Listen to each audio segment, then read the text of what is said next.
Hello and welcome to Chapter 1 of Professor Layton and Pandora's Box. This is a so far moment story so far. Layton and Luke board the Military Express hoping to learn what happened to the Doctor.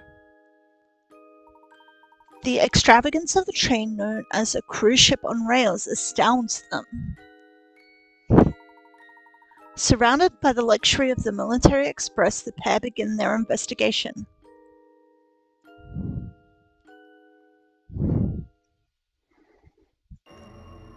Okay.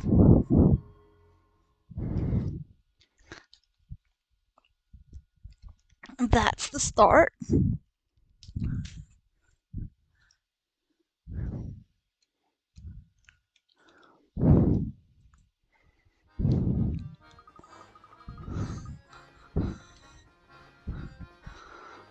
Gosh, just look at this place, Professor. It's so posh, I feel I should be wearing a monocle. Haha, quite so, Luke. Every fixture and fitting is the very height of decadence. I'd wager the rest of the train is just as grand. How about a little exploration?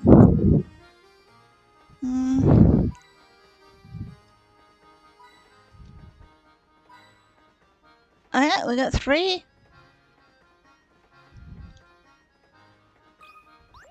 Ooh. Look at that, Luke. Your bag is wide open and your belongings are all scattered about. Oops, so they are. You should put your things away before we start exploring the train.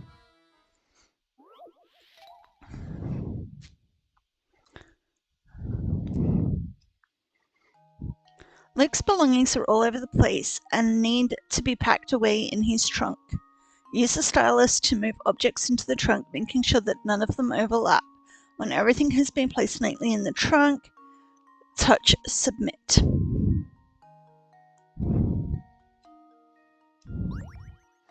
Okay. It's like, why does he have this?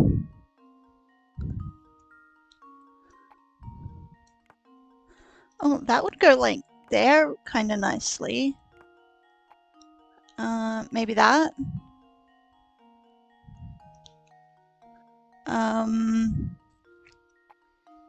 That looks like it would go there, maybe like that. And yep, that's everything fit in. Look at that. Okay. Let's see if this works. Correct. Piece of cake. Good work. Luke should be able to close the trunk properly now.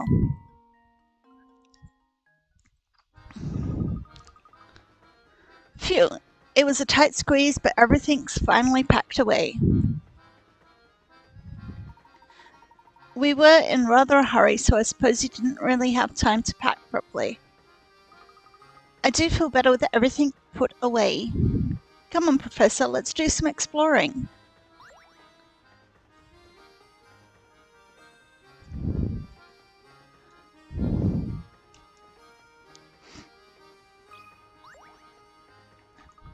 Ew, Professor, the sugar is covered with ants. Oh dear, I'll have to remember to get sugar for my tea elsewhere. Curious though, isn't it? How did they get here? Speaking of ants, try this one on for size, Luke.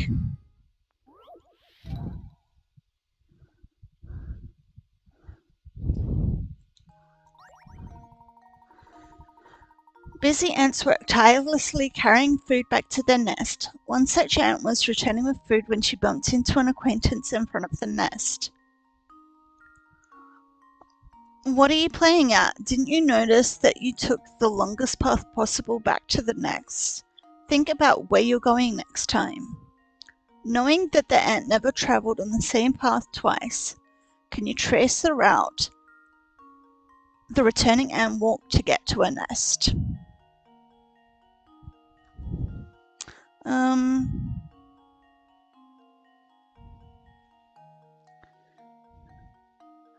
Let's try something and see how long it looks.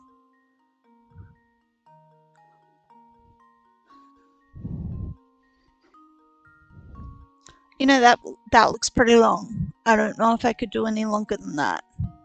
Let's see if that's the longest. Just leave it to me.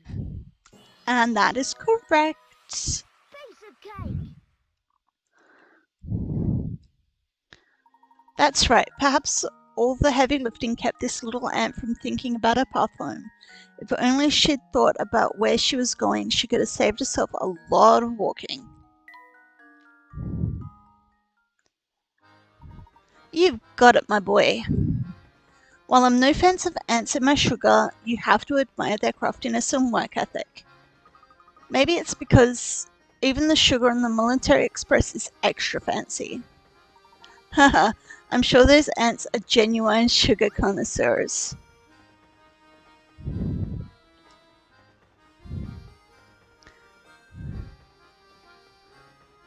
Let's move on.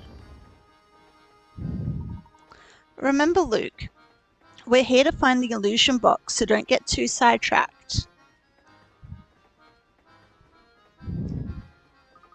You don't have to tell me twice, Professor. Now, why don't we start by investigating the train?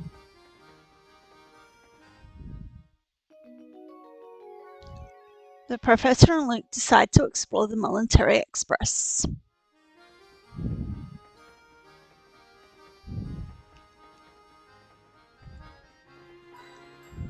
Oh, I got a hint coin. And another one! Let's talk to this girl. Usually people mean puzzles. I hear the rooms at the front of the train are so super duper fancy the doorknobs are made of gold. But no one's allowed in except for the really rich people. So, misters, are you really rich? Because if you are, you can go see the super duper fancy rooms.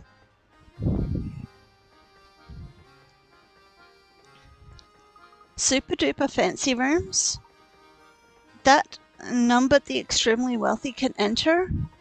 If our young friend is correctly informed, there must be a set of deluxe rooms in the next carriage. Wow, I'd love to see what those look like. I bet they're absolutely smashing. I'm going to my granny's. Where are you two going? We're actually out looking for something, dear. Sadly, we don't know where it is. Until we find a clue to point us in the right direction, we simply have to continue looking. Oh, that sounds like lots of work. Here, I'll tell you a puzzle to take your mind off that stuff.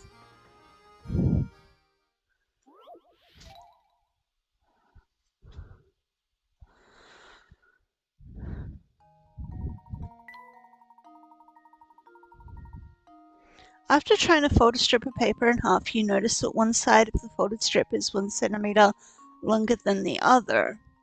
Determined to get it right, you fold the strip again, only to discover now the other end of the folded strip is 1 centimeter longer than the other.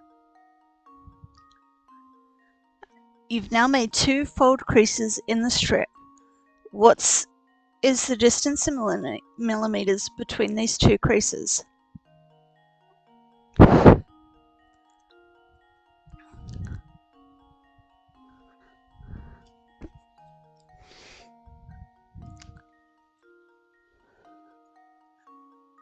Touch your input answer to head to the answer screen. Let's say you want to enter 31. To do so, write a 1 in the ones column and a 3 in the tens column. Next, submit your answer by touching submit. Erase numbers with the eraser icon. Okay.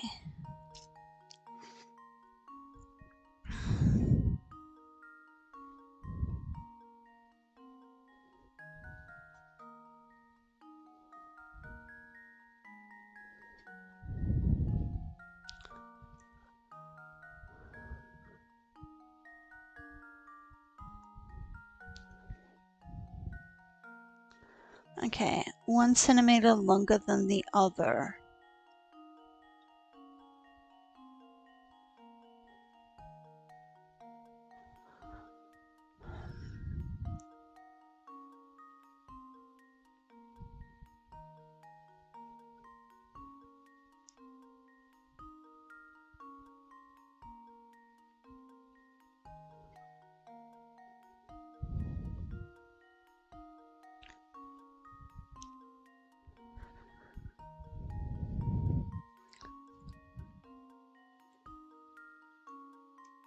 Okay,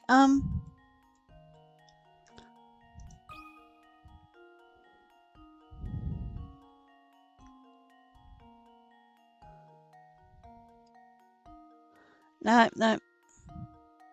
Seriously, I don't know what this is doing. That is not a 4.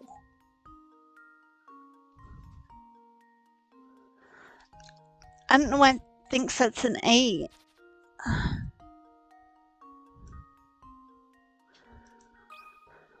Should do the trick. So that was the right answer. Ha! Wonderful. That's right, the distance between the creases is 1 centimeter or 10 millimeters. If you're having trouble visualizing this, imagine that the matchbox shown above has a height of 1 centimeter. Now imagine that one of the matchbox sides was removed. It looks just like your strip of paper after being folded twice. The excess length of your folds is represented by the remaining side.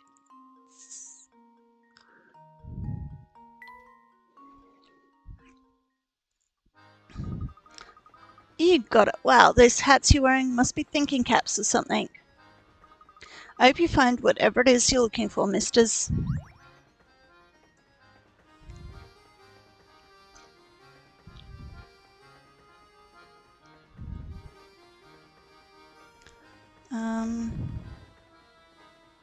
Yes, I suppose these accommodations will do.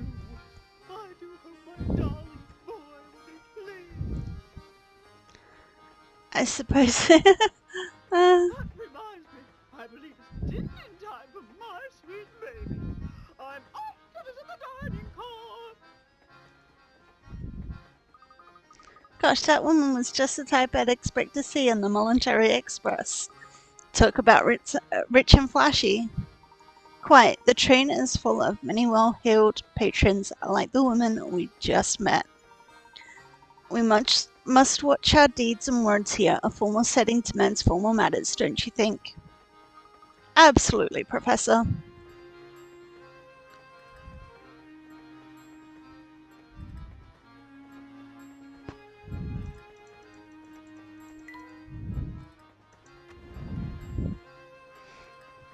Oh, look, it's a dining car.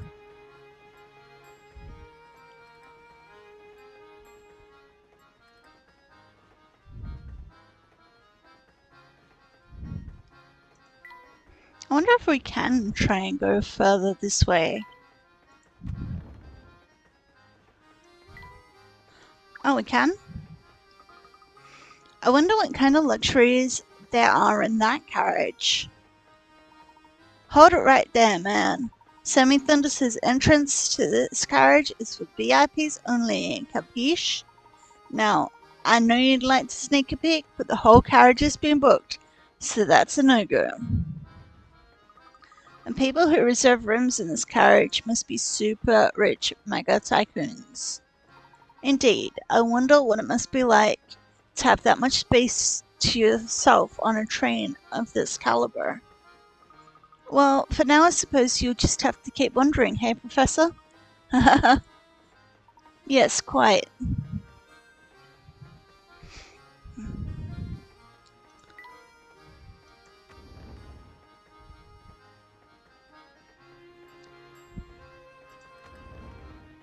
Oh, we can go into a different one.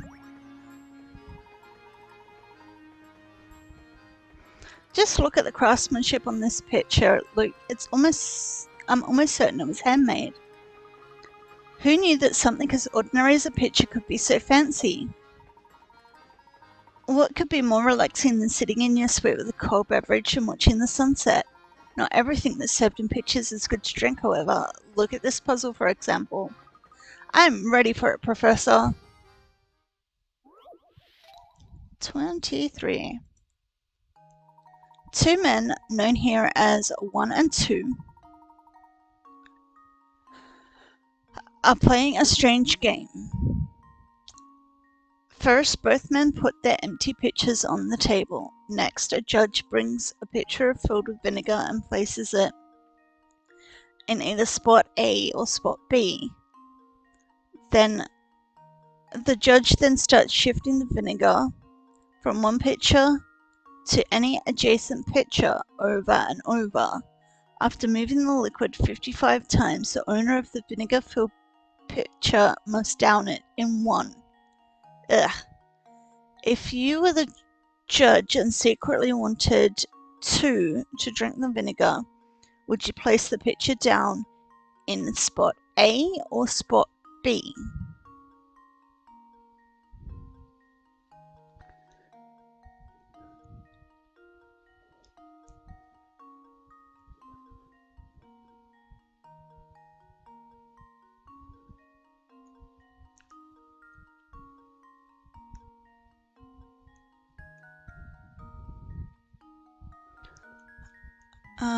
I guess B.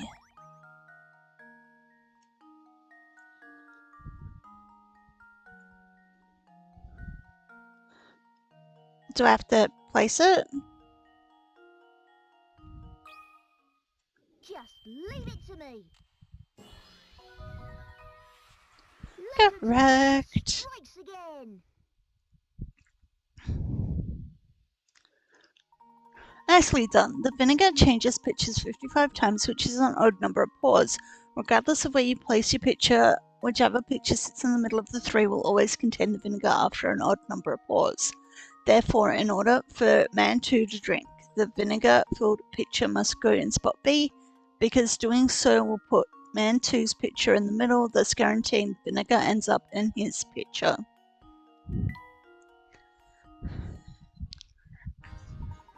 Excellent work. Now let's press on, shall we?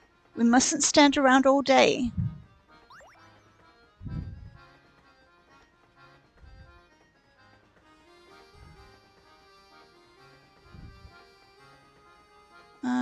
Any coins? No?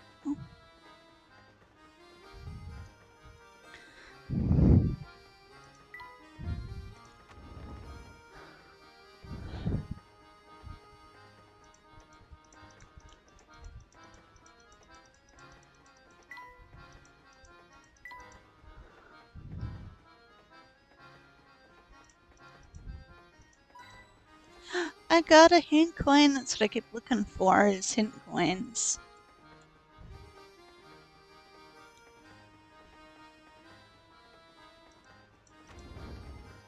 Oh, we kept going. Okay.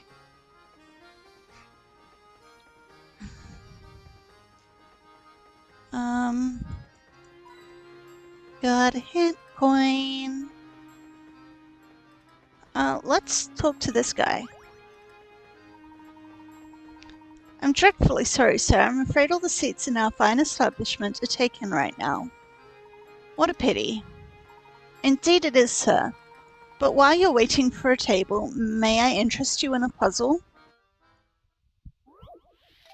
4 couples.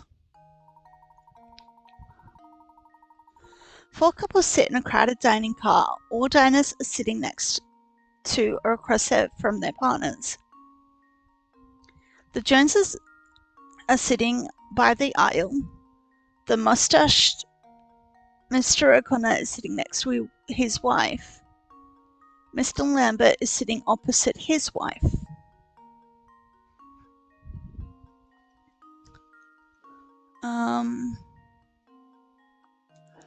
Using the information above, can you determine where Mrs. Hadley is sitting? Circle her and touch submit. Okay, so the mustache Mr. O'Connor is a B.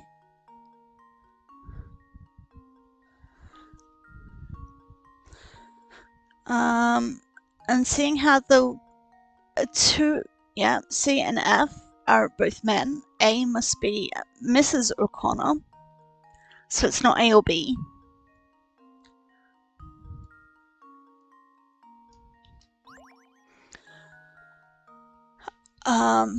And since we know that B is Mr. O'Connor, that must mean that C and G are the Joneses.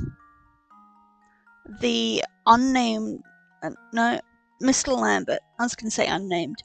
that Mr. Lambert must be H, Mrs. Lambert must be D.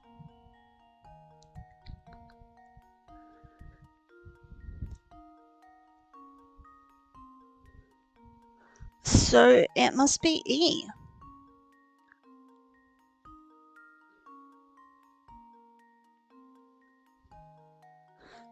No. Right, that works. That works. Consider this puzzle solved. Yeah. A true gentleman leaves no puzzle unsolved.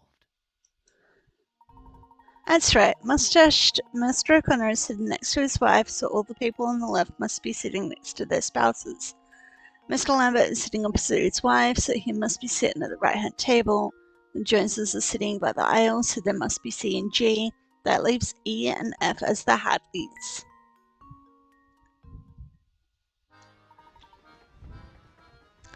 That's exactly right, sirs. They say nothing whets the appetite like a hearty puzzle. On it appears a table has just become available. Allow me just a moment to tidy it up, and then I'll be happy to escort you to your seats. Great, I'm starving. Oh good, our table is finally ready. Well, we'll just be taking our seats then. Madame, please wait just a moment. In truth, these passengers have been waiting long. Nonsense! We'll not hear another word of this. You take these people before us, or we are insulted. I do apologize, madame. It's simply that these gentlemen arrived before you. We will not be kept waiting. Do you understand? Not a single second. Now, out of our way. Madame?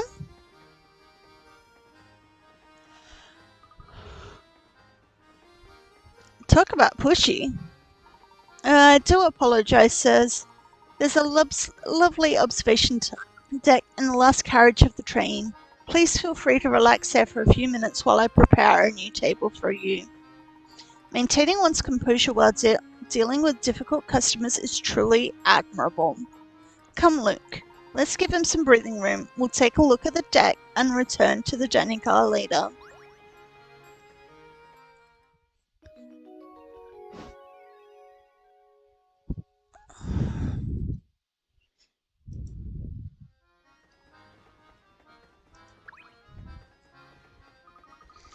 This is one nice dining car. I'll bet the kitchen. I'll bet even the kitchen's really posh. What do you think? Well, that door on the left seems to lead to the kitchen. What do you say we take a look for ourselves? Oh, the left? Okay. Wow, just look at all this stuff there is to eat.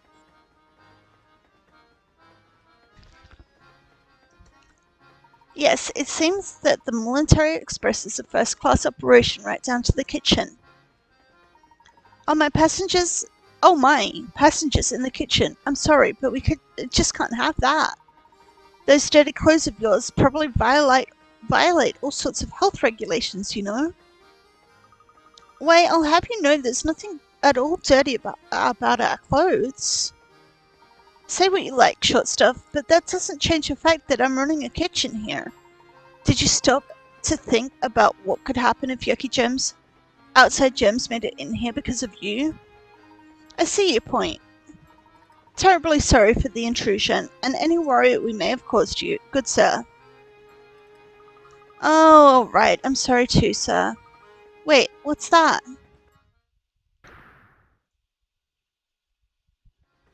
Professor, look here. It seems our friend the cook has been keeping a pet in the kitchen. How arrogant of him to lecture other people about germs. Oh boy, I guess the cat's out of the bag now. Listen, I know it's against the rules to keep a pet in the kitchen, but he's my only friend, see? Furry or not, he's the only creature I've got to talk to in here. My, he certainly is generally proportioned, isn't he? He's a hamster, I presume. Of course he's a hamster. Their quiet dignity makes them the noblest of all creatures. When I first started working here, I needed someone to keep me company, so I bought him. Thing is, I fed him all the table scraps we take back, which makes her a diet that's a bit, rich. He's really piled on the pounds, and to be honest, I'm starting to wonder if it isn't bad for his health. The poor thing. I wonder, could I ask you a favor? Would you mind looking after my friend for a little while? When he's here with me, I can't help but feed him. But those scraps of foie gras and pastry soon adds up. You mean you want us to take care of him and help him get into shape? Sounds like a great idea to me. I mean, what do you think, Professor? Can we keep him for a little while? Well, I've always said that helping rodents in need is among the duties of every true gentleman. Would be happy to take custody of the hamster until he sheds some of the excess baggage. Oh, thank you so much. It's a real weight off my shoulders, and off his weight, hopefully. Off his waist, hopefully. The hamster minigame has been added to the trunk. You can check on the hamster by touching on the hamster icon inside the professor's trunk. Oh, and one more thing. Since I won't be seeing the little fellow for a while, could you give him this apple? He loves them so. Okay, it's a hamster toy. Use this apple to get your hamster in a shape. Oh, I'm gonna miss my furry friend. Please look after him. Don't worry, he's in good hands. Ooh. It's a boy though.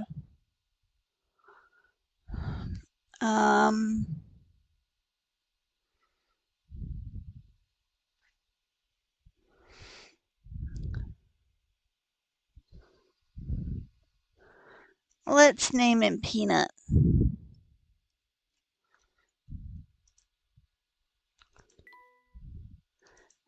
That can be a boy's name, even though it's my girl kitty's name.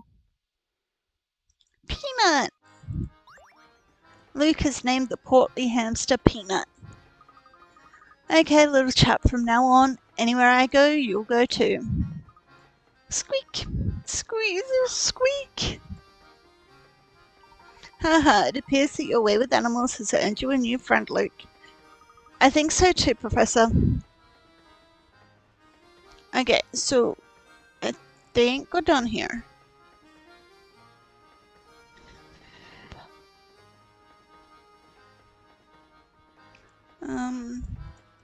Guess let's make sure there's no...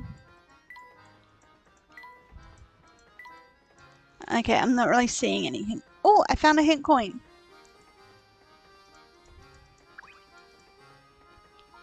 I'm gonna miss my furry friend. Please look after him. Don't worry, he's in good hands. Okay. I found one. I think that's gonna have to be good enough. Okay, let's go to car 6.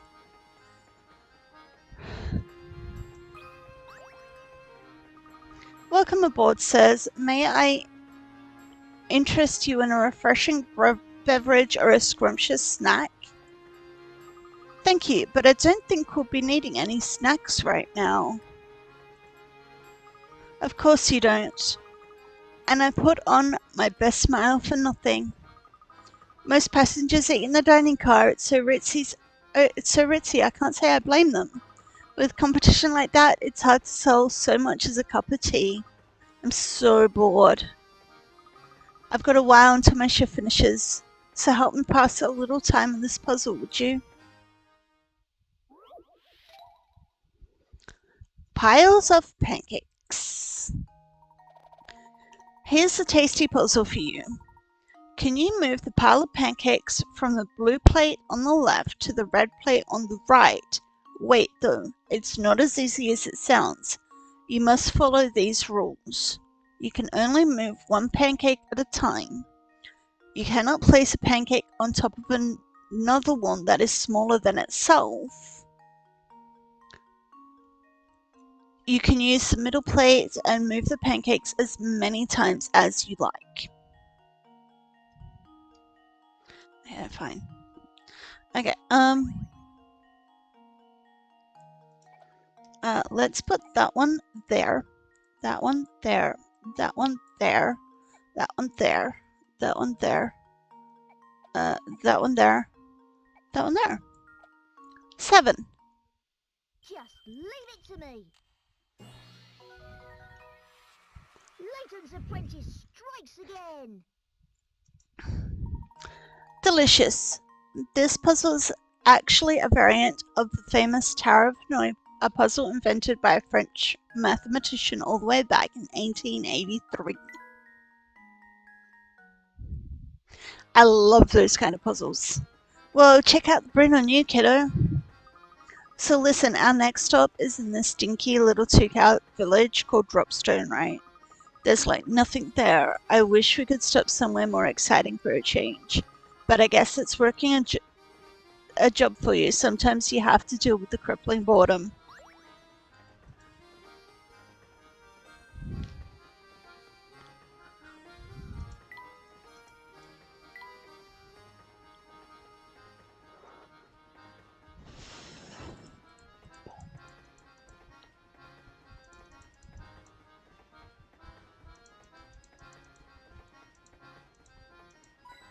Hey, I found a hint coin. Let's keep going. We don't ever use hint coins, so... Well, we did the last time, like, right at the last chapter.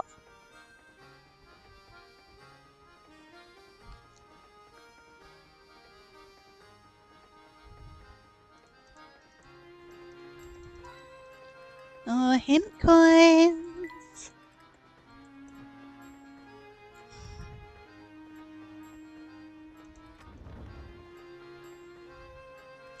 Hey, it's Granny Rattleton. Say, Professor, doesn't that little shack over there seem familiar to you? Indeed, unless I'm mistaken, this must be the residence of you-know-who. I have a feeling she'll be a big help to us again. Nothing to do? Okay, yeah, well, we haven't actually missed any puzzles yet.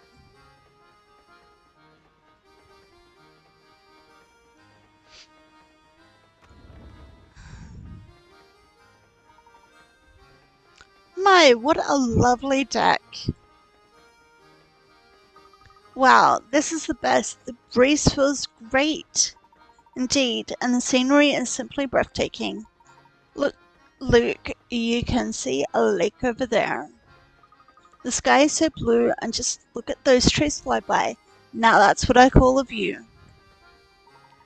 All this talk of pristine scenery reminds me of a puzzle I once heard. Why don't you try it?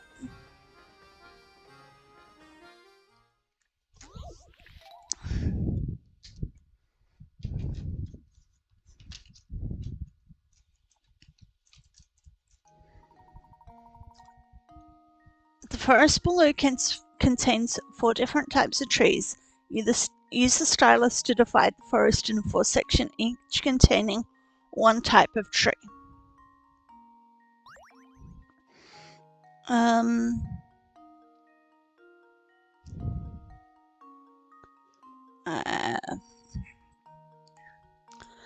I was trying,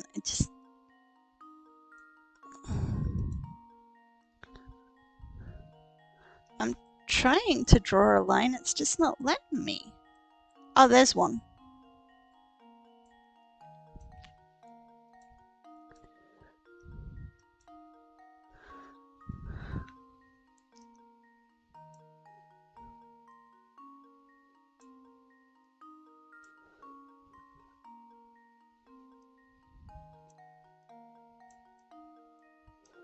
Okay, that one seems to be working alright.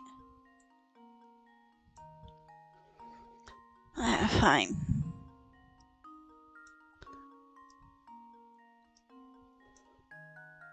Hey, look at them. Okay, well, that one's gonna go like that then. And like that.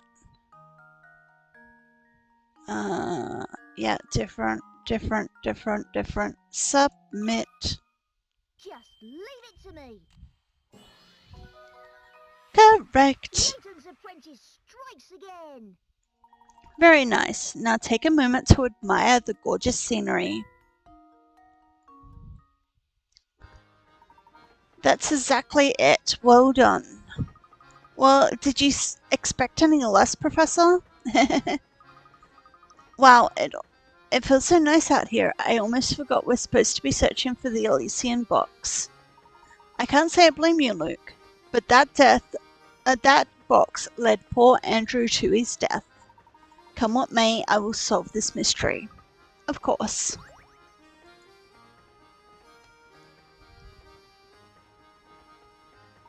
I think we finally have a good grasp of this train's layout. It's high time we began our investigation proper.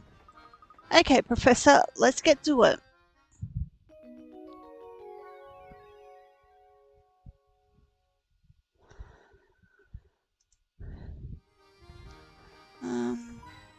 Hey, look at that.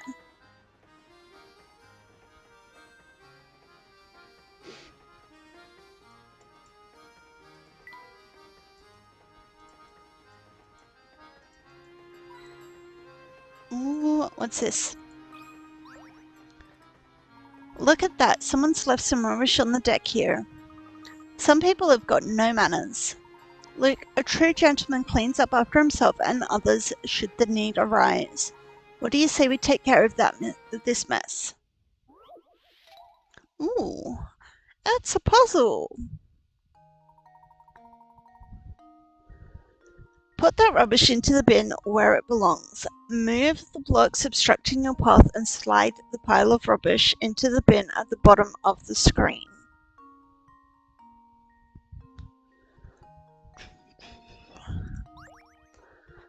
Okay.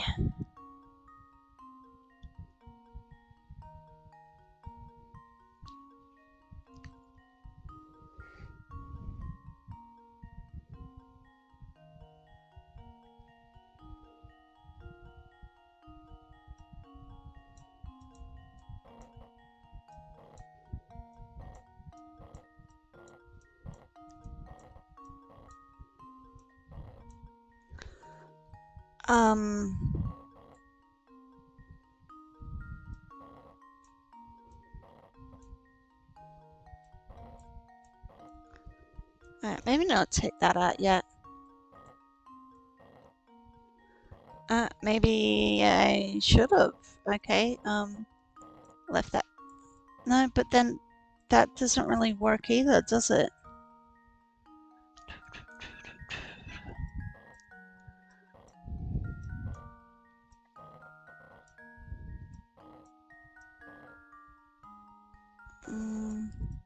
Maybe like that?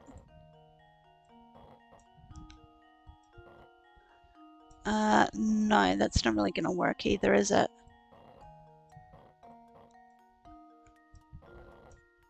That will though.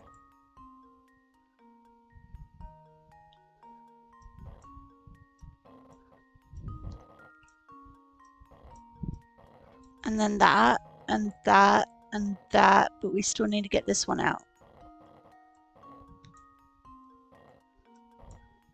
No, that can't. That's not gonna work.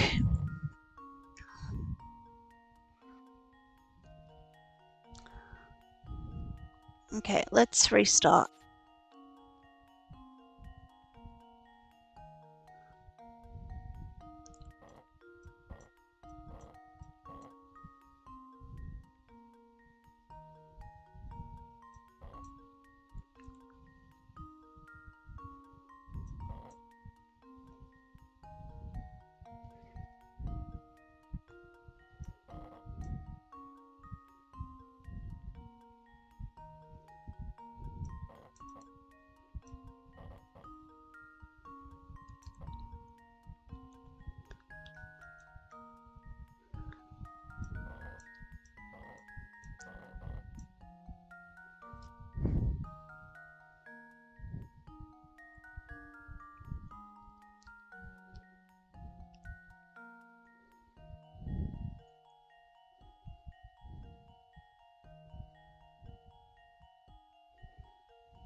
I'm thinking.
Yeah, I get to this point and then I'm like, well, I can't really do much, can I? Well, I guess I could do like that and then that and that. Done it. And now to test my theory. And there we have it. That took a bit. I was so close that first time, wasn't I? Ah, that's much better. Now don't forget, litter belongs in the bin, not on the street.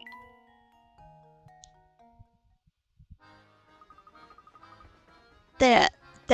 Now there's no litter cluttering up that amazing view. Wonderful, isn't it? Keeping a place tidy really brightens it up.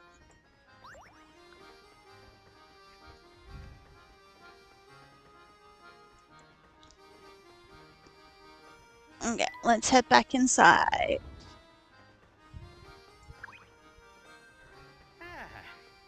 There's nothing like... Travel by Oh. rail to put a spring in your step.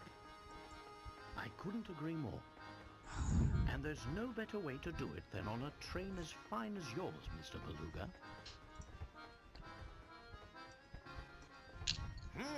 So you know my name, do you? But of course, this train and its owner have quite a reputation in London.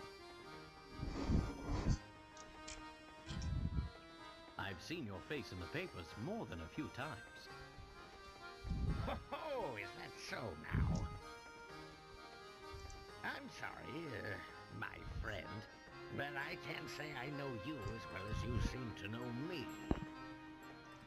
The name is Professor Layton. I'm a professor of archaeology by trade, but a train enthusiast on the side. I've heard tales of this train's grandeur, so I decided it was time to experience it firsthand. Well, isn't that something? It certainly is a pleasure to meet you, Mr. Layton, was it? Oh my, just look at how late it's gotten. I really have to run. Do enjoy your time aboard.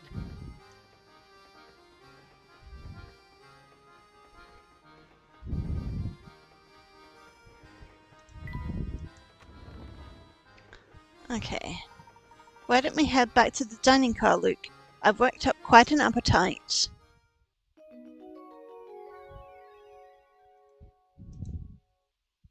Excellent.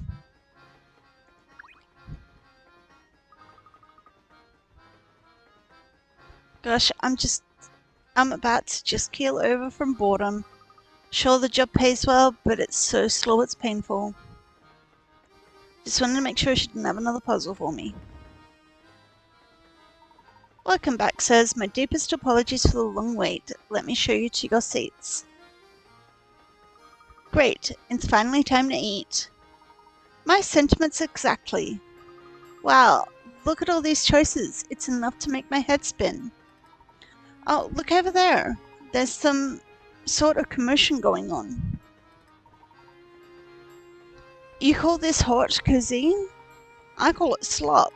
Are you telling me you serve this to our customers? I'll make up some more right away, sir. Get this mess out of my sight this instant.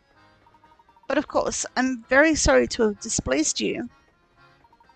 And another thing, look at these vases in that picture. Talk about tacky, replace them immediately. But sir, that piece is a quintessential work by the world-renowned. I don't care if the Queen of England painted it, replace it and be quick about it. Of course, sir. I'll start making the arrangements immediately. Isn't that the same man we saw earlier? I don't think I ever seen anyone so bossy and loud. That was indeed Mr. Beluga. It's a shame that picture wasn't to his taste. I think it's marvelous. Speaking of pictures, Luke, I have a most intriguing puzzle for you. Puzzle 10, a work of art. The drawing below is made up of curved lines that intersect to create sections. If you want to color an entire canvas so that no section touches a section of the same color, what's the fewest number of colors you can use? You can use a color as many times as you like as long as it doesn't touch a section with the same color. Once you have your answer, touch input answer and enter the number of colors. Okay,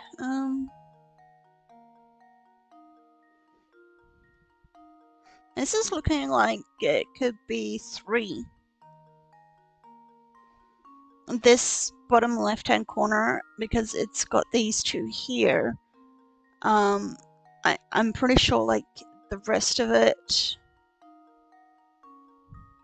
looks like it could get away with 2, but this bottom left hand corner is making it turn up to a 3. Submit. Let's see if this works. Let's see if this works. Layton's apprentice strikes again.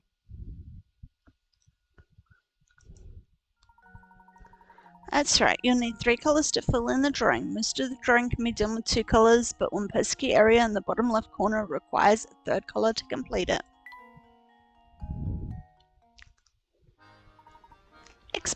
Expertly solved, Luke. After a puzzle like that and a fully meal, I feel a rest is in order. Let's retire to our room.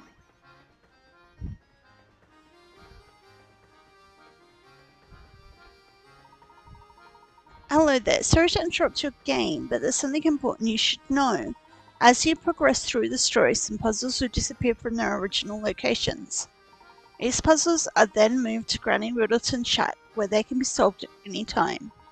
Here is the first set of puzzles to be sent to the shack. If no puzzles appear on the next screen, it means there are no unsolved puzzles to send right now. Yay!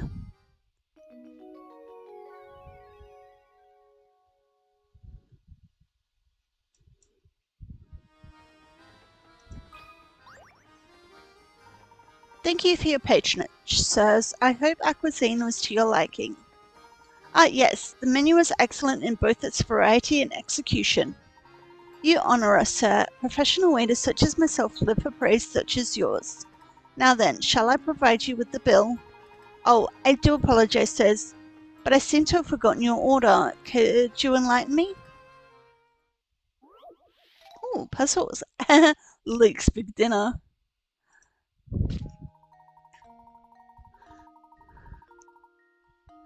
Luke, are you sure you can really eat all that? You put in quite an order there.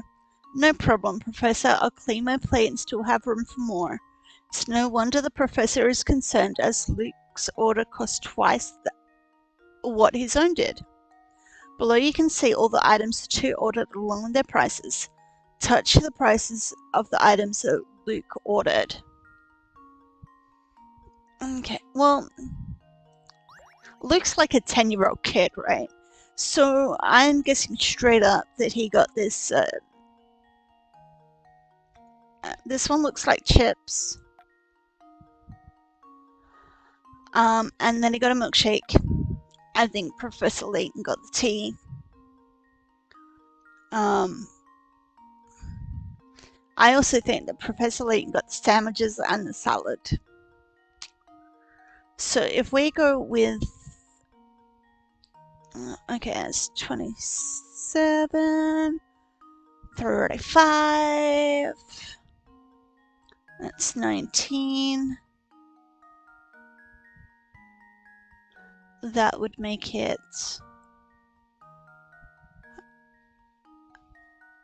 Yeah.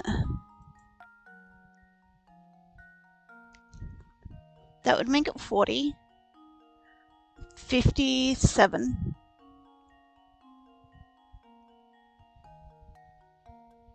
No, 41, 58, and 70. Yeah, that works. Consider this puzzle solved. Correct. Leaves no puzzle unsolved.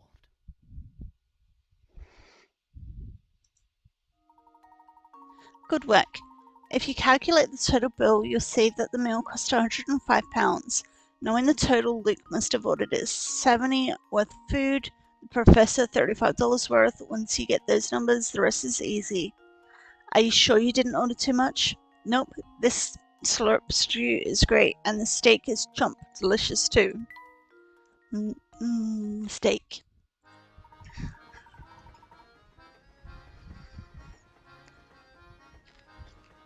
Goodness, you worked out that bill with considerable ease. I must thank you for your assistance. Now, as we have some time until our next destination, I invite you to sit back and enjoy the journey.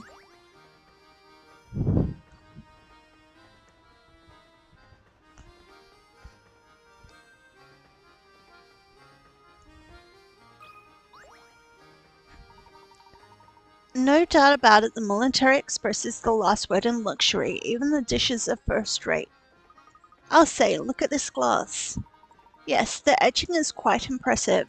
Speaking of glasses, have you heard of this one, Luke?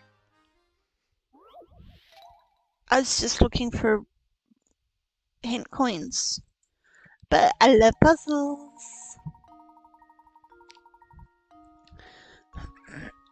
Okay, the owner of Foster Restaurant assigns a young waiter the task of stacking glasses in a decorative way.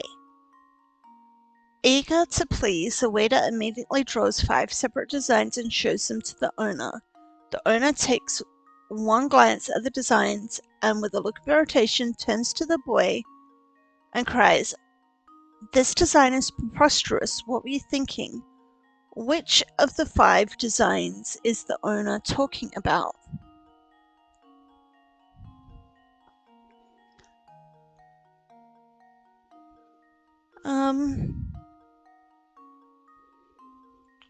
You know what? This here, on D, how that cup goes in those bottom 2, that looks the silliest thing. Just leave it to me. And there we go. That was almost too easy.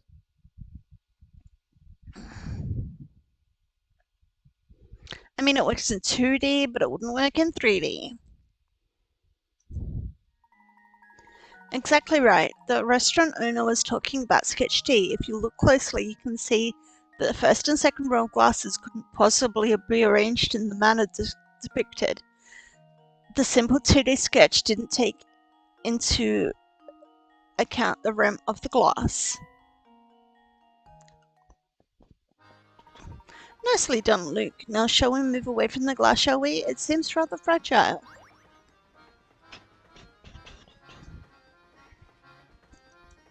I want to go check in on Macaron. You know, he wasn't doing all that good after being yelled at. Phew, that was bad, even for Mr. Beluga. You mean he always blows up at you like that? Well, you know, me or someone else on the staff, the boss can be a very hard man to please. That's awful. You and the others shouldn't have to put up with him bullying you like that. Well, the boss does have a point. After all, he made this railway what it is today. He always says that a first-class train deserves a first-class atmosphere. I mean, even the plates we used in the dining car are custom-made. The craftsmanship's amazing.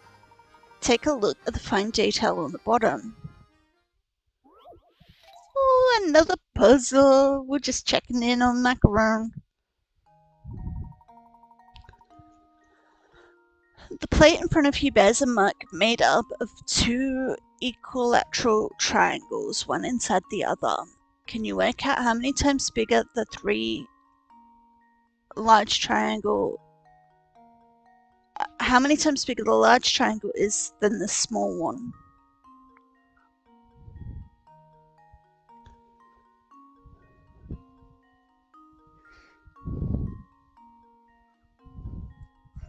Well, it's 4 times bigger.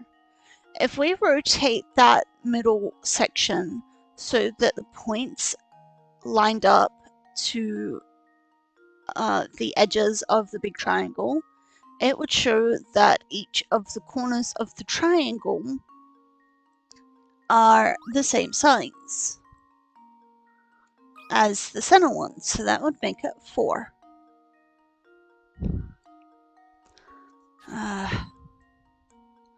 Me trying to use my pen and it's just not working. Here goes. Yay! That was almost too easy. It was too easy. That's right, if you imagine the small triangle is inverted as shown, it only takes a moment to realize that 4 small triangles will fit in the much larger one.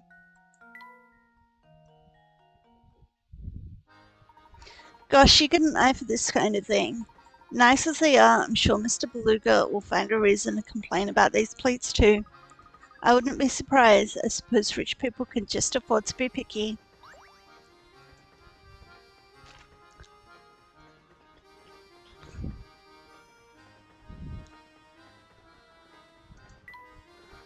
We've checked in.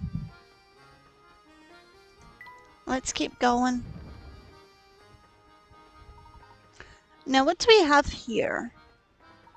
My boy, my sweet little boy, you've got to do something right this instant. Search the entire train. Madame, please come down so I can understand the situation.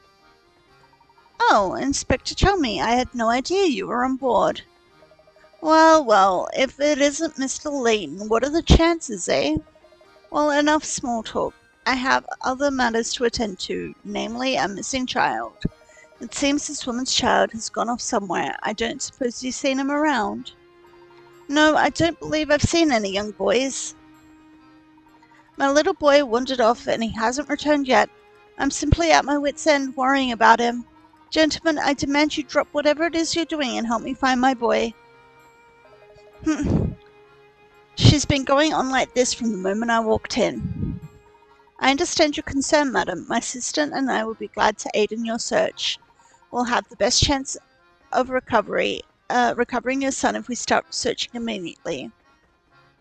Are you still here? If you have time to stand around talking, hurry up and bring my boy back. It seems the only clues we have to go on are the shoes that the tyke left behind and his name, Tom. I tried to squeeze more details out of the woman, but it's useless. She keeps demanding I search the place.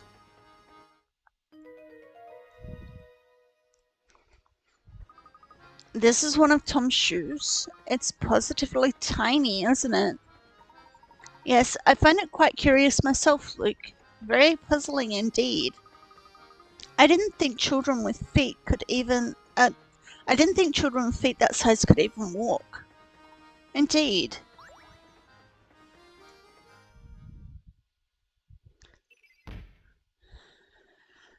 Mystery number 5.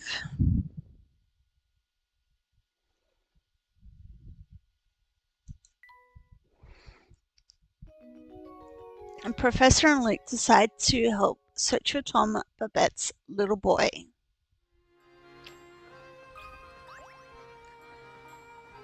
It was certainly a surprise to see you on board, Inspector. May I ask what brings you here? During the investigation, we stumbled upon the late doctor's diary. Its pages detail the doctor's final days, which led me to this train. But since that investigation is none of your business, that's all I can tell you, Mr. Layton. Besides, finding that lost child is my top priority right now. With only a shoe and a name to go on, though, it's going to be an uphill struggle to find him. Luke and I would be glad to offer our assistance in the matter. Oh, I'm sure you would. I've heard about you, Layton. You've got quite a reputation for poking your nose in other people's business. If you want in on my case, why not show me your famous powers of deduction by solving this puzzle? Of course, we're gonna have to solve a puzzle. Okay. A woman in a shoe shop pays for a 30-pound pair of shoes with a 50-pound note. The salesman doesn't have enough change, so he goes to the shop next door to break the 50-pound note. Returns to his shop and gives the woman her change. A while later, a shopkeeper from next door storms into the shoe shop. It turns out the note he gave her was a fake. The mortified shoe salesman gives the shopkeeper £50 from the till to apologize. Neither the customer nor the shoes she took are found. In total, how much did the shoe shop lose? That was a bit of a mouthful. Well,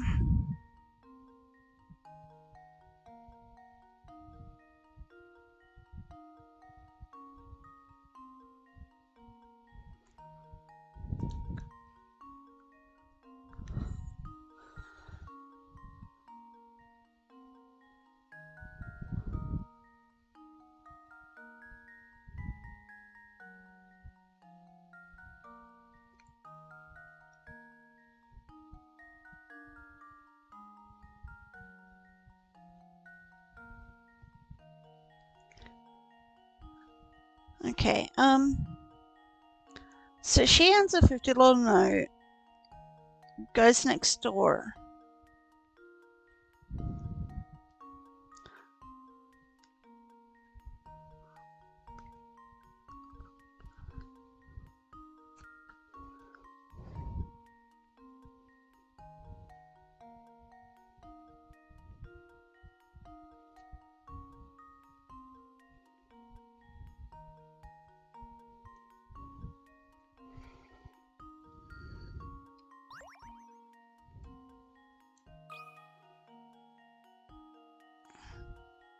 Alright, yeah, me wanting to draw.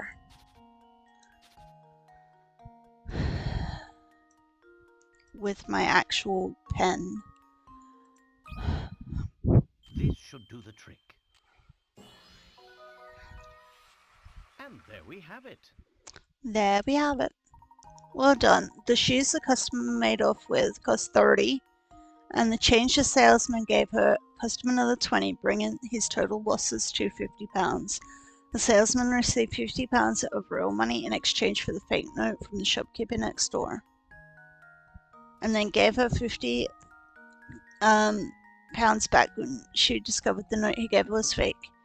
These last two transactions cancel each other out. It seems your fame isn't entirely undeserved. Nevertheless, this is my case, so I'll be searching for Tom alone. Conduct your own search if you like, but don't get your hopes up.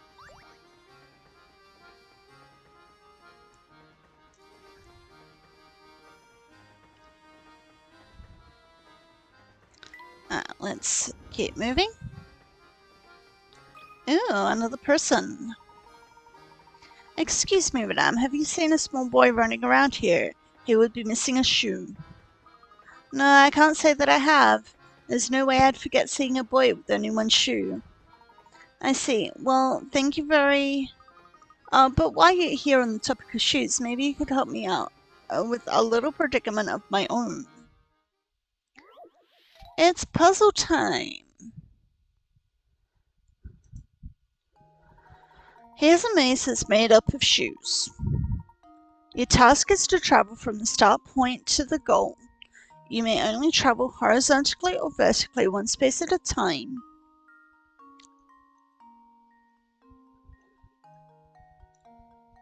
And you must alternate between left and right shoes at every step. Also, you may not pass through any of the walls in the maze.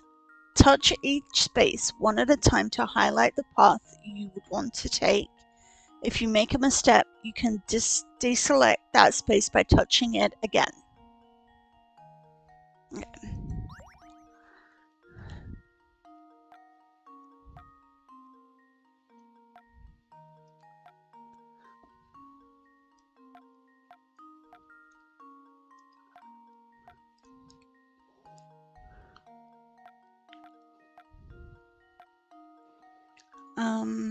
I think this is it. I mean, it's working.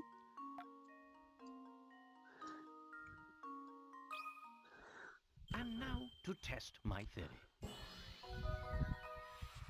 It Enough works. leaves no puzzle unsolved. Yeah. Good job. That was some fancy footwork.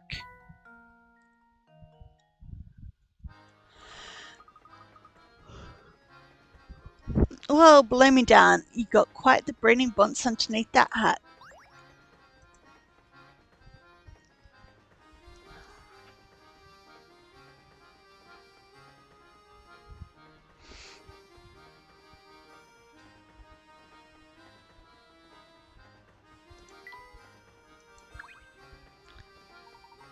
Oh man, I am dog food. What's the matter, mister? Whoa, oh hey. Okay, so I snuck in my uncle's room and borrowed his camera, right? Thing is, then I dropped it. I've been trying to find all the pieces for like an hour, but I've only found one. That's quite the predicament. Yeah, and if word gets out about this wrecked camera, I'm gonna catch major flack from the boss man. Well, brain flash incoming. Dig this. I'm gonna give you this busted hunk of junk. You do with it what you want. Just get rid of the thing, will ya? Okay. Catch you on the flip side. Whoa, hey, come back here. Camera minigame has been added to the trunk. You got a squarish part. Use it to rebuild the camera in the professor's trunk.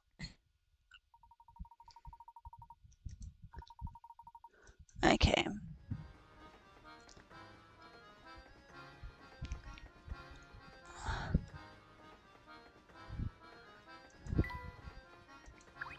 Is he there? He's back again. I know you're itching to see what's behind that door, but you can't go backstage without a pass.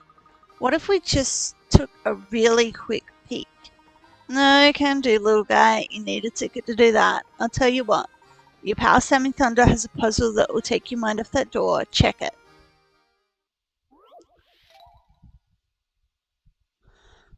Puzzle 19. A number of people are on the train. At the first station, the train pulls into. 1/6 of the people get on. 1/6 of the people on board get off. At the next station, 1/5 of the remaining passengers get off. This pattern continues so that at the next station, 1/4 get off, then 1/3, then 1/2, then at the final station, all remaining passengers get off the train. Assuming no one got off the train during the Assuming no one got on the train during the journey, what is the lowest number of people who could have been on the train when it set out? Well, easy. That would be 6, assuming that one person got off at each station. Oh.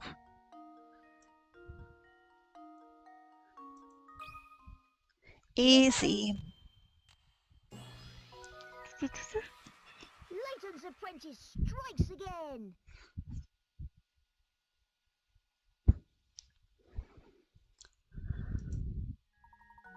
Good work. If you assume the train started out with 6 passengers, then only one person would have to get off at each station. This puzzle can really be tough if you don't remember to reduce the number of people remaining on the train at each station along the way.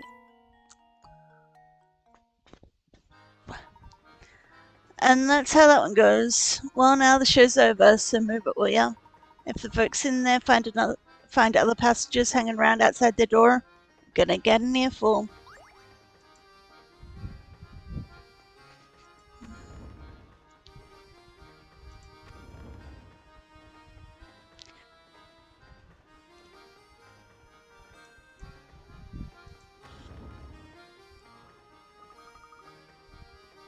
What's it? Something's fallen behind here. Oh, look, there's a hat back there. It appears to be a cap of some sort. I don't think I can reach it from here. Maybe the cap belongs to Tom. We certainly shouldn't rule out that possibility. Oh hey, since we're on the subject of caps, have you ever heard of this one, Professor?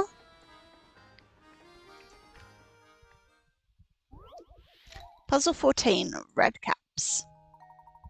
A teacher had everyone in their class close their eyes. While none of the students were looking, she slipped caps onto their heads and said, "Okay, everyone open your eyes and look at your friends' caps. Whoever sees 4 or more people wearing red caps gets a red balloon. Whoever doesn't gets a blue balloon. In a class of 10 children, only some got a red balloon, but how many?"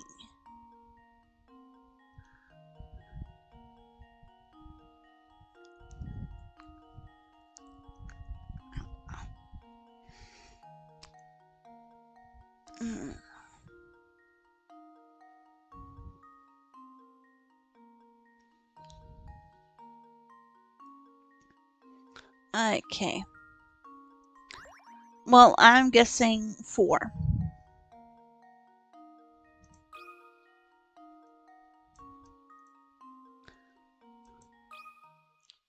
This should do the trick. No. Oh, my. This one is quite formidable. I was thinking 4 kids with red caps, not red balloons. So it would be 6. Wait. Yep, we're going with red balloons. So 4 in caps, that means 6 with balloons. This should do the trick. There we go. My bad. Puzzle unsolved. That's right. You know that only some children got red balloons. If 5 or more children were wearing a red cap, every child in the class would see at least 4 red caps and would have gotten a red balloon. So it must be fewer than 5. But if 3 or fewer children were wearing red caps, no one would see 4 red caps. Therefore, 4 children must have had red caps, meaning that the other 6 children received red balloons. Drat, I was sure I could stump you with that one.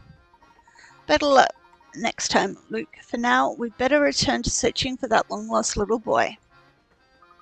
Alright, yep, we'd better get back to that. Now that you mention it, how do you suppose Tom managed to worm his way into such a tight space? Good question.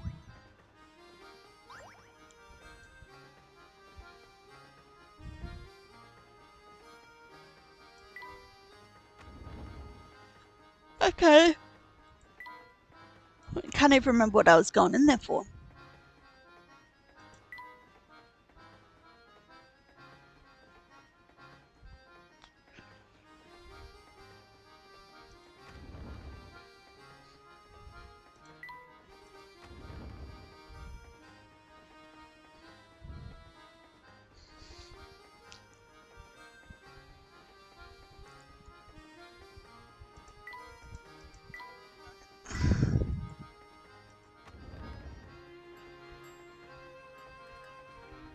It's Babette's room. I don't think we should really be going in here yet. It's not like we really got,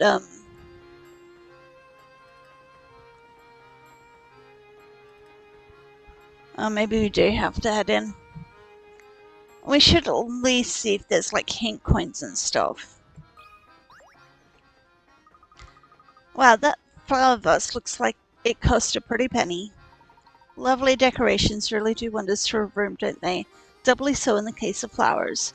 Tell me, Luke, what do you think of flowers like these? Crazy daisies.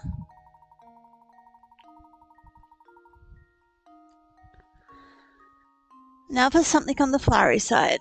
One of the 3 pictures labeled AWST is actually the same as pictured on the far left. However, the image on the far left has had its contents flipped left to right and its colours inverted and changed to black to white.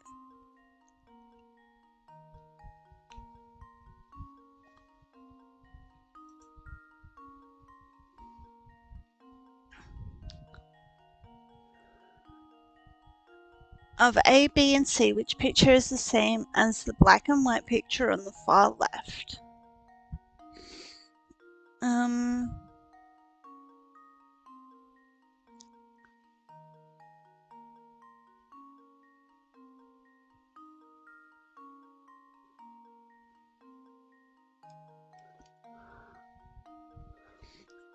Well, that looks like A, because A and B look exactly the same if you look, but B has this extra dot here, which is not on the black and white one. Let's see if this works. Correct! Layton's apprentice strikes again!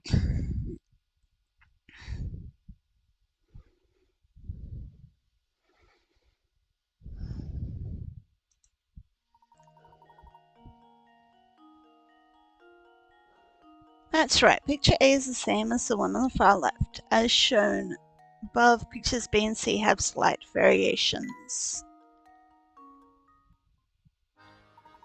Nice job, but not all puzzles are such a breeze. Anyway, let's keep moving for now.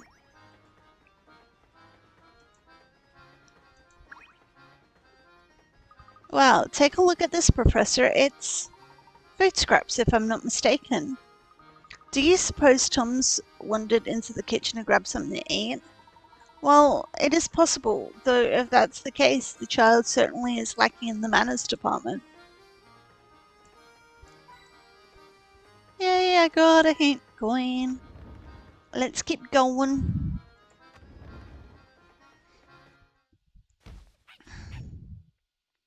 Hey. Oh.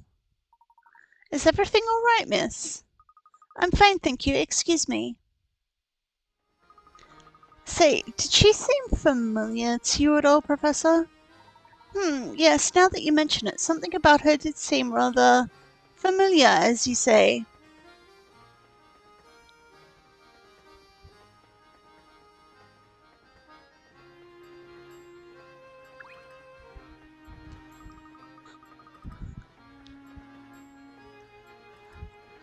Good day, says. May I interest you in a refreshing beverage or scrumptious snack? Sorry, miss, but we are currently searching for a small child. Have you seen a young boy wandering around by himself in this carriage? A little boy, hey? Nope, sorry, mister, but that doesn't ring any bells. Oh, what happened? Did he get lost on the train? Yes, unfortunately we haven't been able to track down the missing tot. You know, I probably shouldn't start vicious rumors, but, well, I got nothing better to do. Did you know that there's a weird old woman staying in this carriage? What if she kidnapped, like, the little one and has him stowed away in her room? I know it's probably not true, but what if? She's just so bizarre that I couldn't help wondering. But I could get in trouble for speaking ill of passages. Just forget I said anything, okay? A strange old woman, hey? I wonder who she could be talking about. Your guess is as good as mine, Luke, but it certainly does make one wonder.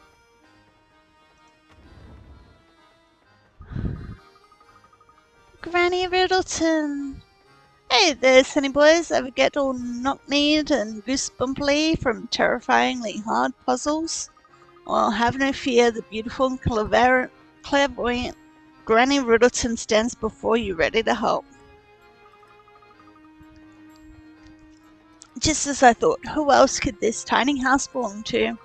Hey, wait a second, what are you doing here anyway? So you've heard of me, hey shorty? Good to know I'm still here with the young'uns. What do you mean? Of course I've heard of you. We've met before, remember? Nope. I suspect you got the wrong granny, boy. Never seen you before in my life. But you're here now, so that means you want to hear my spiel, right? Not really. Oh, no need to be modest. Allow me to thank you for visiting me by bestowing a little tidbit of information on you. My speciality, you see, is puzzles.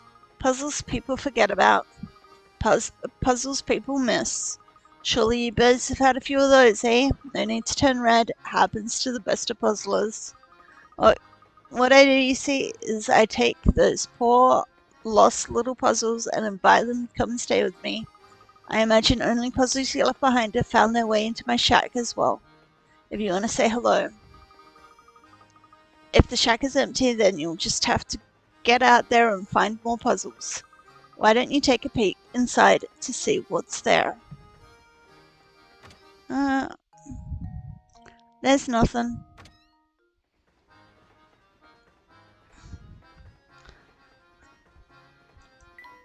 We're done, so let's head out to the next area. Hey, new person!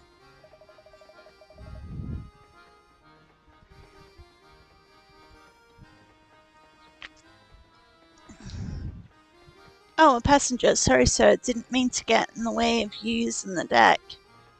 No trouble at all, my good man. I take it you're not a passenger, then? Nah, I'm just a mechanic, innit? I came along for the ride in case something goes belly up. But as you can see, she's sound as a pound. Makes my job dead easy. In fact, I got so much free time lately, I made up a puzzle all by myself. How about it, then?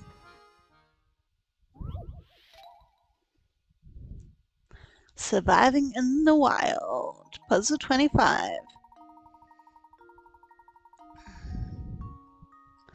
After years of bad business, Asuya has finally run out of money to buy food for its animals. Bellies rumbling from days with no food, the animals make a plan to escape the zoo.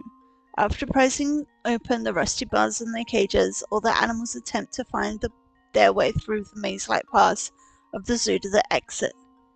Touch the picture of each animal you think made it safely out of the zoo, then touch submit to enter.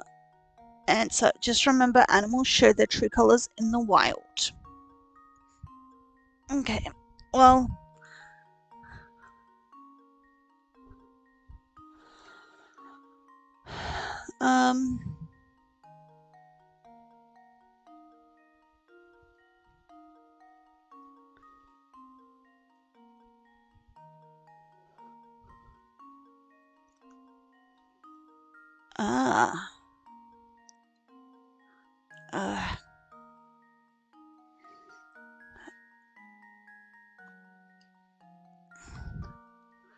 Okay, the rabbit seems to have like an easy-ish way out, but it looks like the lion's gonna run into it. Pick the lion.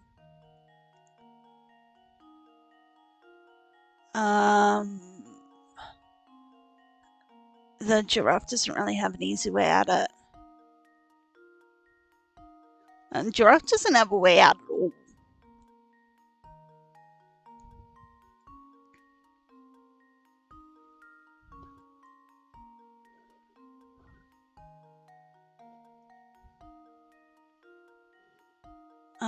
Neither does the gator. I think it's just the lion. This should do the trick. Yeah, just the lion. A true gentleman leaves no puzzle unsolved. Sharp thinking. The only animal that will safely escape to freedom is the lion. While both the rabbit and the lion will make it as far as the path to the exit, the second the lion spots the rabbit, he's guaranteed to eat it. Red in nature, red in tooth and claw.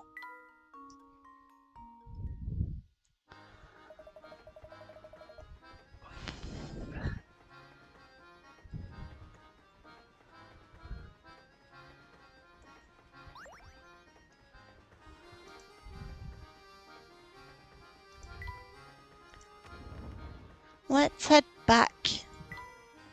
That's Granny Riddleton.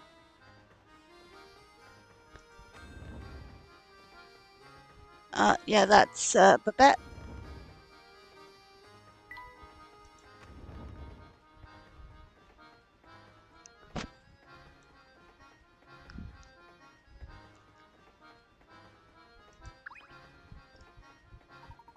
Excuse me, sir, have you seen a little boy with a missing shoe crawling around? No, I don't believe so. But come to think of it, a couple who were just here were talking about a child. Interesting. Do you have any idea as to where we might find this couple now, my good man? I believe they are staying in the fourth carriage, sir. May I suggest paying them a visit?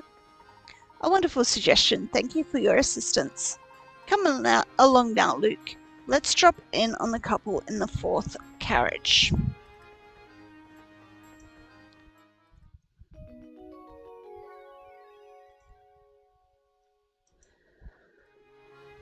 Okay, let's keep going.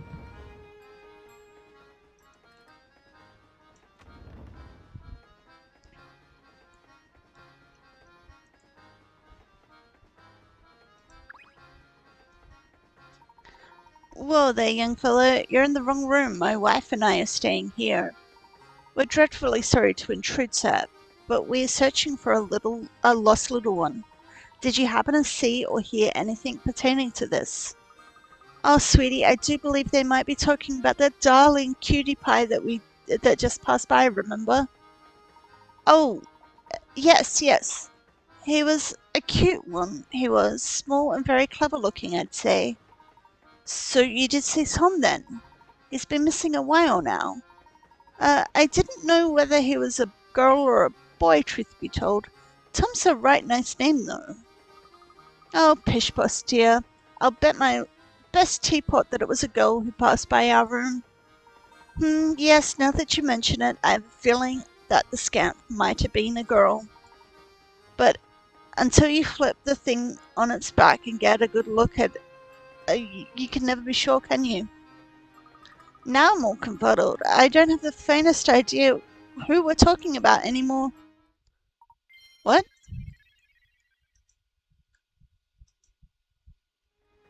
I hate to say it, but it looks like this hot lead just turned cold, Professor. On the contrary, Lou, we may have stumbled onto some extremely valuable information. What do you mean, Professor? You'll see. First, let's return to the scene of Tom's disappearance. I want to see if this couple's got a puzzle for me first.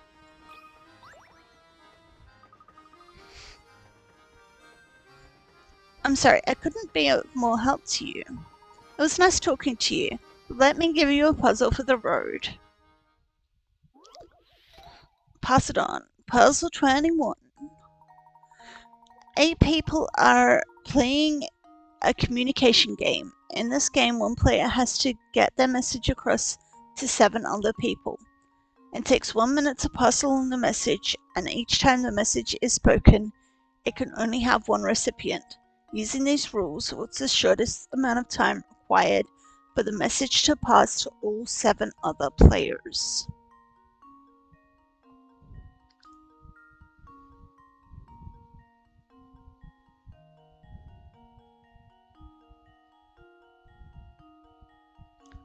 Okay, so the first minute, it's going to be 2 people knowing. Then in the second minute, they're both going to tell the person, so it's 4. And then in the third minute, they're all going to tell people, so that will be 8. Alright, 3 minutes. 3. This should do the trick. Yay! And there we have it.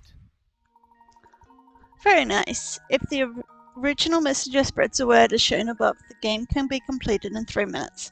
During the time, the original messenger can tell 3 people about the message, and the people who hear the message in the first 2 minutes can go on to become messengers themselves. When an emergency arises, the information network structured in the above fashion can help get the word out fast. Yes, sirree, that's the answer. Pair of sharp ones, the 2 of you. I'm downright impressed. Still don't get your hopes up about finding that little boy. He could be anywhere. Goodness, listen to my husband. Sometimes he can be a little negative without realizing it. I, for one, am cheering for you. Best of luck finding that little one. Ooh, nice. We got a squish part and a buttony part.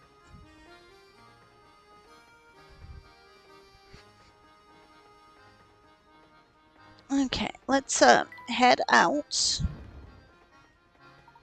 Inspector, tell me, are you any closer to uncovering the whereabouts of the missing child? So, you two are still flipping furniture trying to find that tyke, are you? Do you mean to say that the child has been found?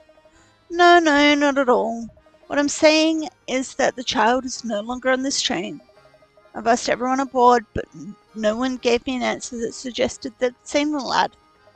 This led me to the conclusion that the poor child either got off the train or fell off it. Fell off? Yes, it's entirely plausible given the way children love to run amok.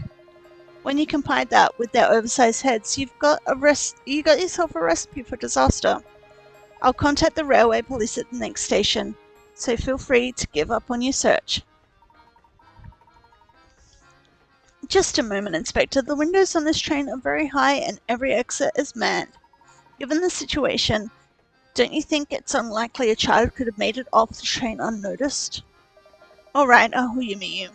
So tell me, Layton, where do you think this elusive ankle biter got off to? That I can't say, but something tells me we may have been barking up the wrong tree. There's just no reasoning with you. Fine, keep playing detective. Nothing will come of it, I'll tell you.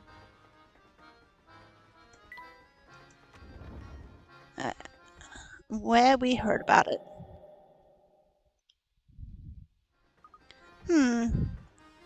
What's on your mind, my boy? You look distracted.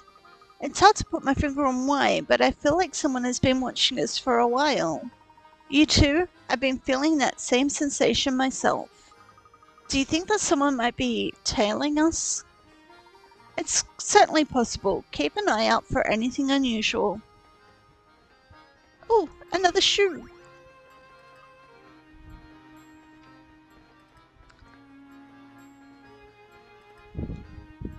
Huh? This looks like one of Tom's shoes, doesn't it, Professor? It certainly does. This is strange, though. It seems to... It's for the same foot as the shoe the inspector gave us earlier.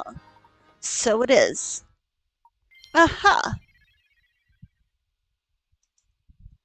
So then, Tom must be... Luke, I do believe we've both made a faulty assumption. What exactly do you mean? Recall for a moment the events as they've unfolded thus far. Let's see. First, that tiny shoe was found on the floor. That's right, a shoe small enough for a baby. Then there was the cat we found in the kitchen, but it was lodged in such a tiny corner, I don't know how Tom could have squeezed in there. Correct. In order to get back there, Tom would have to be no more than half your size. I don't think I've seen any boys smaller than myself on this train now that you mention it. That was my impression as well, which is why I began to consider a different line of thought. Luke, what if you and I have already seen Tom about and didn't even know it? You see, all the while we've been searching for Tom, we've assumed that he's a small child. But what if that assumption proves false? What if we've been wrong from the start? I think I see where you're getting at, Professor. The second shoe was a left shoe, identical in every way to the shoe the inspector gave us. If that strange pair of shoes means what I think it does, then our friend Tom is... Ooh, puzzle time. Puzzle 15.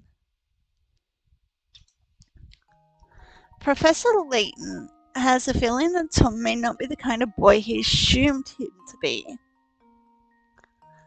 Move the L-shaped pieces around and arrange them into a plus shape in the middle of the board to reveal Tom's true identity. That's easy. Oh, we've actually got to move him. Okay, I guess.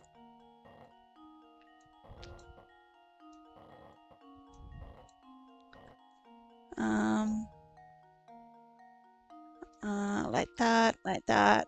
I'm just trying to get them over. Maybe not like that.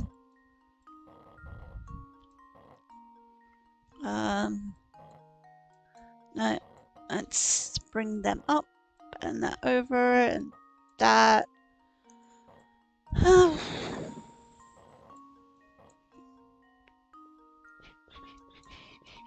Okay, I think I've squished them in.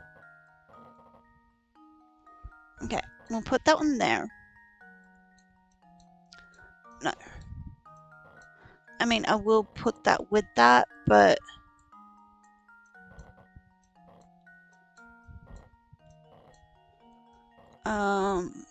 I'm kind of like...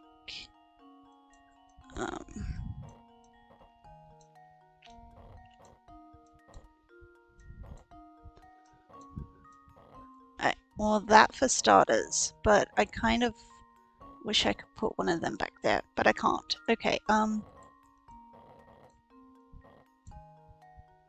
okay, let's bring that over, put that there, and that there, and that there, and we're just bringing them over.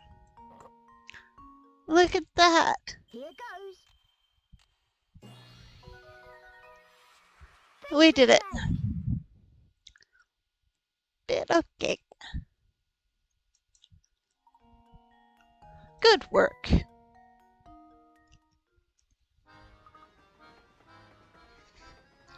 Tom is a dog. Do you recall the girl we saw holding a small dog? I suspect that small dog was our friend Tom. So if we track down that girl, we'll find Tom.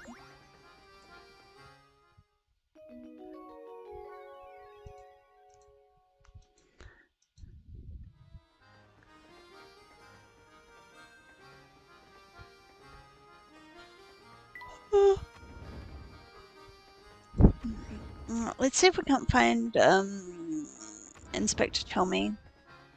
There he is. Well, if it isn't the famous Mr. Layton dashing around like he knows something I don't. I was just about to head over to Babette and inform her that her child is no longer aboard the train. Inspector, we have mere moments away from discovering Tom's location. Could I ask you to just give us a little while longer to ponder on the situation? Still don't want to face the truth, hey Layton? It's fine, since you're so intent on it, and seeing as Babette is napping right now, I'll wait a little longer. The moment she wakes up, though, I'm taking my findings to her. Got it? If you want to prove yourself right, bring the boy back here before that. Understood. I plan to do just that, Inspector. We better find that girl with the dog as quickly as we can. Professor.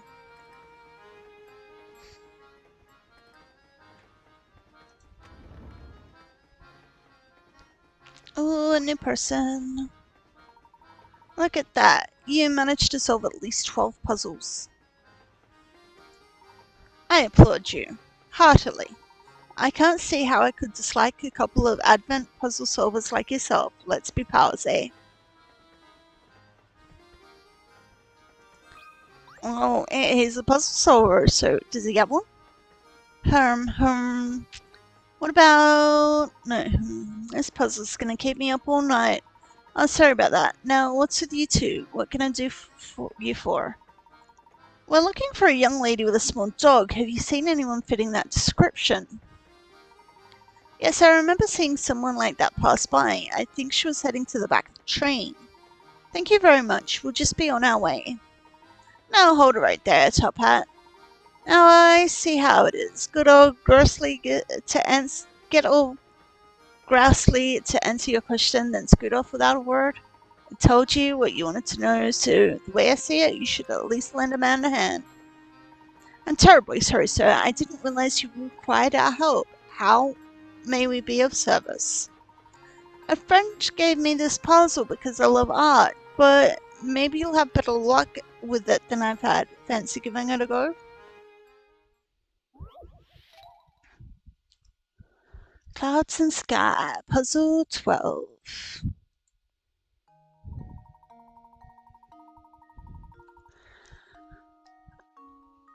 A man on the train shows you a picture he's painted. Let's say this picture has a total area of 10. Could you work out how much of it's made up of clouds compared to the area that's made up of sky? don't think you need to guess the answer. There's a definite method you can use to work this out. So how much of the area is sky and how much is cloud?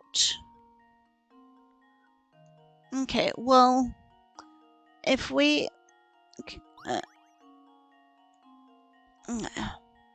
use these dots to kind of break it up into 10, then apart from this one here and this one here, the rest look about 50-50. So if we input answer, we're going to say 6 and 4, right? Because, you know, all but 2 were 50-50 and those 2 were skies, so, you know, yeah, I have to put it on that side. Consider this puzzle solved. Yay! Ha! Wonderful. Nice job. The key here is to use the screws on the frame to divide the picture.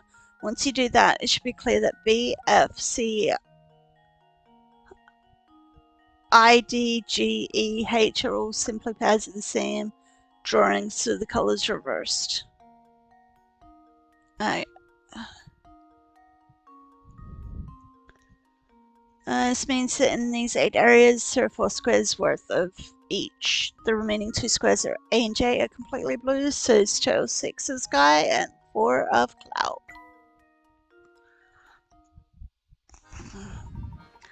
So that's how you do it. You got quite a head on your shoulders, don't you?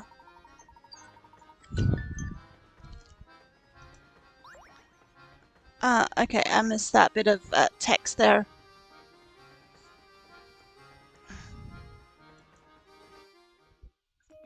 Okay, let's go find Miss Flora from the last game.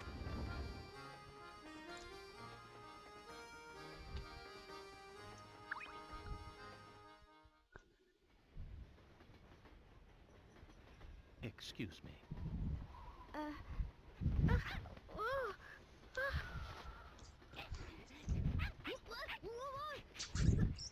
Hey, it's you! Yes, I had the sneaking suspicion that it was you who was tailing us. Flora! What are you doing here? I'm sorry. It's just... Well, you see, I just didn't want to be all alone again. Professor? What lies ahead could be dangerous. Huh? That's why you'll have to be extra careful. All right? Yep.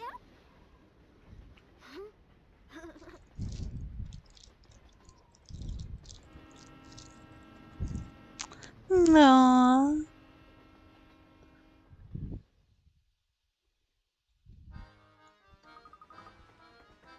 Of course, the dog we saw earlier. Quick, grab him. Yep. To think we were chasing after a dog all along. Right you are, Luke.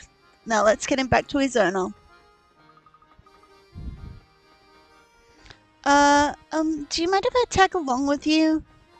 Of course not. Come along now. Yay! Flora's not traveling with us. I don't know why we left the girl behind anyway.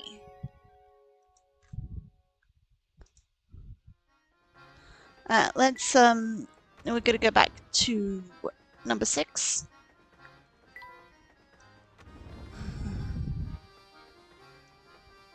It says here.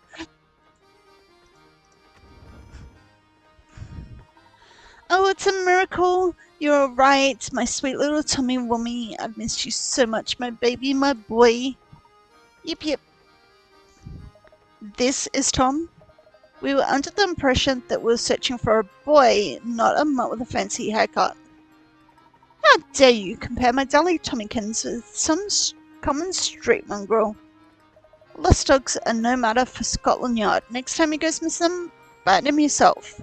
Blimey, some folks haven't an ounce of sense. Come on, Barton, we've got real cases to solve. Yes sir, Inspector. Don't you walk away from me. I want to have a word with you about your atrocious manners. Well, enough of that. Welcome back, sweetie. Where did my little Tommykins run off to today? He's such a darling that I feared someone might have kidnapped him and held him for ransom. Maybe we should keep Flora's involvement in Tom's disappearance to ourselves. Good idea, my boy. I do believe our reward is in order. Here, I know it's quite, generous, but I insist. You got a new hamster toy. Use this pet house to help your hamster get in shape. I hear we'll be making a stop in a quaint village by the name of Dropstone. How much longer until we get there, Professor? I'm not entirely sure. Why don't we rest until we get there? That should make the time pass faster.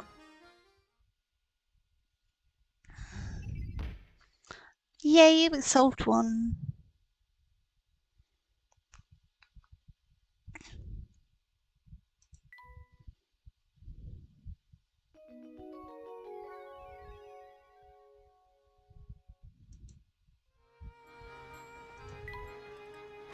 Okay, we're back in like 3.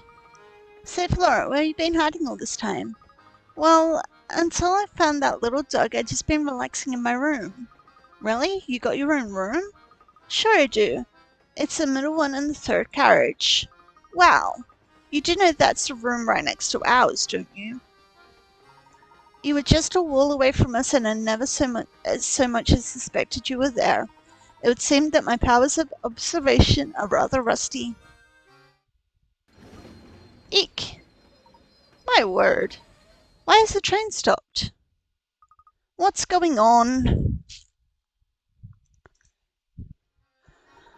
Samuel, you dolt. What did you do this time? Hey, busman, just chill out. There's a broken train, like, just sitting on the track. Until we can move that thing out of our way, we're not going anywhere, man. Then get your rear in gear and move it now. I won't have your laziness tarnishing the military brand. But, trains are heavy, man. How am I supposed to move it? I will not hear excuses, especially not from a layabout conductor like you who barely earns his keep. Don't care how you do it, just get it done. Okay, I'll give it a shot. Okay, I'll give it a shot. Just turn it down a notch, Uncle. Uncle? I may be your uncle, but I'm also the president of this railway, and I demand you address me as such. Oh, okay, alright, sure. Whatever you say, your majesty. Oh, we're outside the train?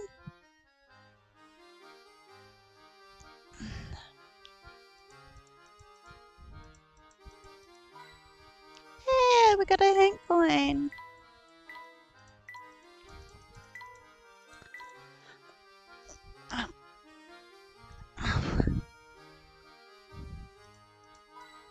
Yay, we found another one. And another one. I think we're gonna be good on them.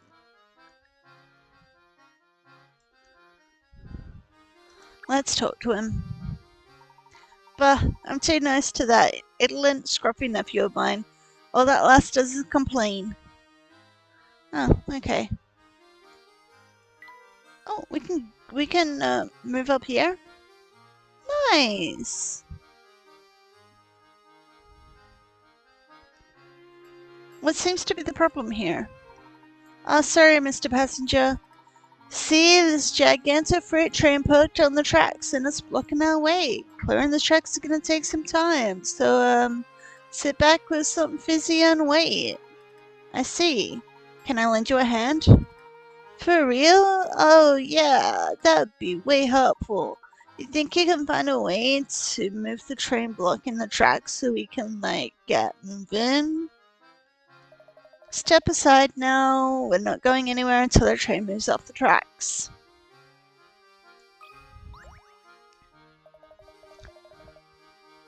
Until we get this train out of the way, the military express ain't going nowhere. Train swap.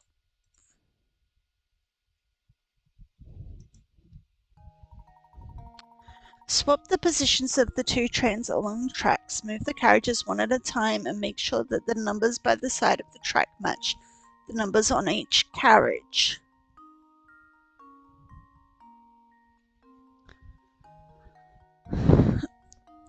Okay.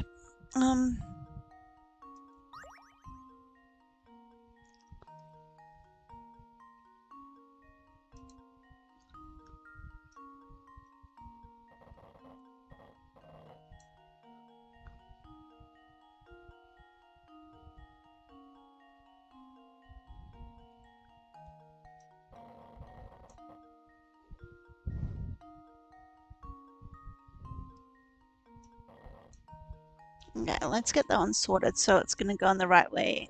And then this one's just pull this one through.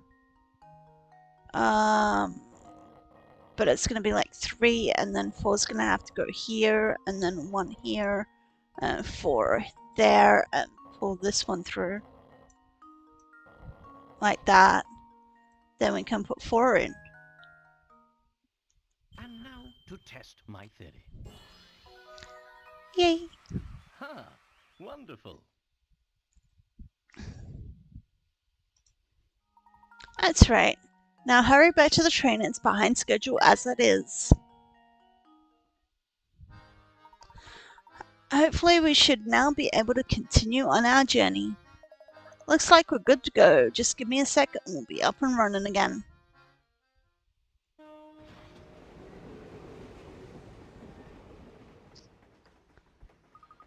We're finally moving again. It shouldn't be too much longer before we arrive in Dropstone. I wonder if we'll find any useful information there. I hope so. Oh, nice! A round pot. We got all the puzzles too. Isn't that amazing? And it looks like that's the end of our video for today. Because, oh.